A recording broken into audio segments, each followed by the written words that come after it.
দর্শক, TVC, OBC এবং বড় পর্দা দিয়ে সবিজের যাত্রা শুরু।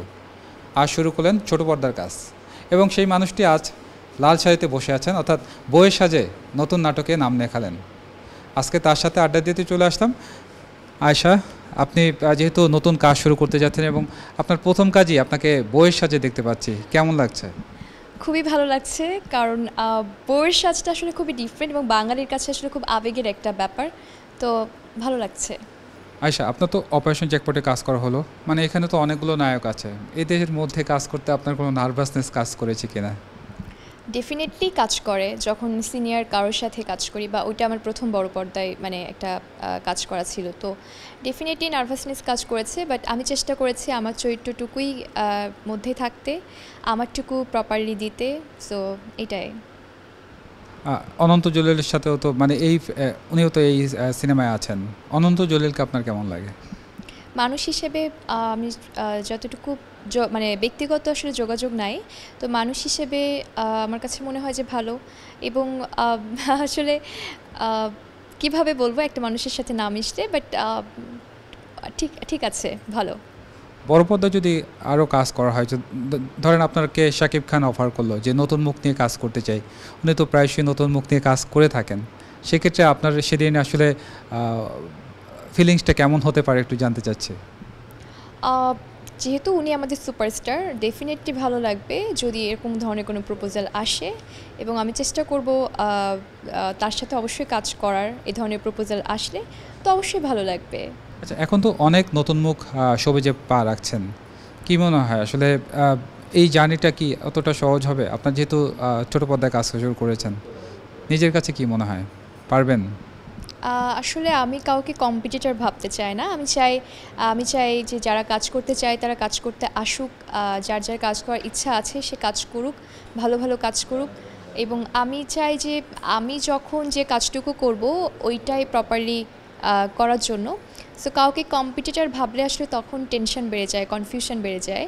তো কাউকে কম্পিটিটর না ভেবে যদি আমি নিজের কাজটুকুতে ফোকাস করি, আমার মনে হয় যে সামনে আগানো একটু সহজ হয়। ছোট পর্দায় কাজ করা হলো, বড় পর্দায় কাজ করা হলো, কিন্তু ছোটোবেলায় আপনার আসলে কী হবার ইচ্ছা ছিল? পাইলট হবার ইচ্ছা ছিল আমার কাছে। খুব ইচ্ছা ছিল যে আমি আকাশে উড়বো, মানে এভিয়েশনে আমার খুব পছন্দ ছিল। তো যেহেতু আকাশে ওড়ার শখ পূরণ এখনও হয়নি, মানে দেশের বাইরে আবার চলে যাওয়ার কোনো ইচ্ছা আছে কি না? না, আমার কখনো একটা সময় হয়তো মানে ইচ্ছা ছিল, যখন হয়তো আমি বড়ও হয়নি, সুন্দর সুন্দর দৃশ্য দেখতাম, তখন মনে হতো যে সুন্দর দৃশ্য দেখার জন্য যেতে ইচ্ছা করতো। বাট দেশের বাইরে আসলে আমার কখনো পার্মানেন্টলি সেটেল হবার ইচ্ছা নাই। আমার ইচ্ছা যে আমি এখানেই থাকবো, এখানেই কাজ করব। দেশে মায়া লাগে। আচ্ছা, যেহেতু বউ সাজে আছেন, আবার একটু বউয়ের প্রসঙ্গে যাই। বউদের প্রতি কোনো মেসেজ আছে কিনা, যে লাল শাড়ি পরতে হবে নাকি কোনটা পরা, আসলে আপনার কি মনে হয় তাদের প্রতি কোনো মেসেজ আছে কিনা? কারোর প্রতি আসলে আমার কোনো মেসেজ নাই, বাট আমার কাছে মনে হয় যে বাঙালির একটা ঐতিহ্য হচ্ছে বউ সাজের লাল শাড়ি, লাল বেনারসি। তো দেখা যাচ্ছে যে আমার কাছে ওইটাই ভালো লাগে, যে পিওর লাল শাড়ি, বা আমাদের মায়েরা যেভাবে বিয়ে করতো, হয়তো একটু কুমকুম পরতো, তারপর সিম্পল কিছু রূপার গহনা পরতো বা সোনার কোনো গহনা পরতো। তো আমার কাছে মনে হয় যে একটা বাঙালি মেয়েদেরকে সব থেকে বেশি বাঙালি সাজেই ভালো লাগে, মানে বাঙালি বউ সাজটাই তাকে সবচেয়ে বেশি সুন্দর লাগে। আয়েশাকে যদি বিয়ের কথা বলি, আসলে বিয়ে করছেন কবে, মানে একটা সময় নির্ধারণ নিশ্চয়ই করে রেখেছেন, সেটা কবে হতে পারে? এরকম কোনো সময় আমার নির্ধারণ করা নাই, বাট যেদিন আসলে আল্লাহ চাইবে বা আমার ভাগ্যে লেখা থাকবে ওই দিনই। কারণ বিয়ে ব্যাপারটা আসলে প্ল্যান করেও হয় না, সো ভাগ্যে যখন থাকবে তখন। সেটা কি কেউ সবিজের কেউ হতে পারে নাকি সবিজের বাইরে?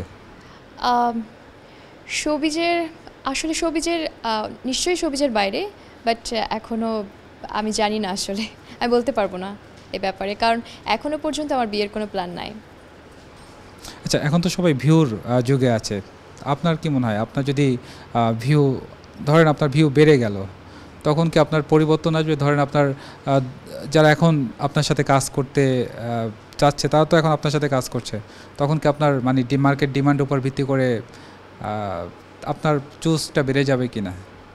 না, বরাবরই হচ্ছে আমি প্রথম থেকে যখন থেকে আমি কাজ করতে আসছি, আমি সবসময় চেষ্টা করেছি যে ভালো কাজ করার, যার জন্য ধৈর্য ধরেছি এবং ওয়েট করেছি অনেকটা সময়।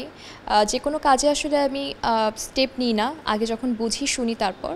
তো আমার কাছে মনে হয় যে আসলে ভিউর উপরে মানুষের চেঞ্জ হয় না, এটা আসলে মানুষের আমার মনে হয় ভালো ভালো কাজ করা উচিত। সেটা নতুন মানুষের সাথে হতে পারে, পুরাতন মানুষের সাথে হতে পারে, মানে পুরাতন আর্টিস্ট, নতুন আর্টিস্ট।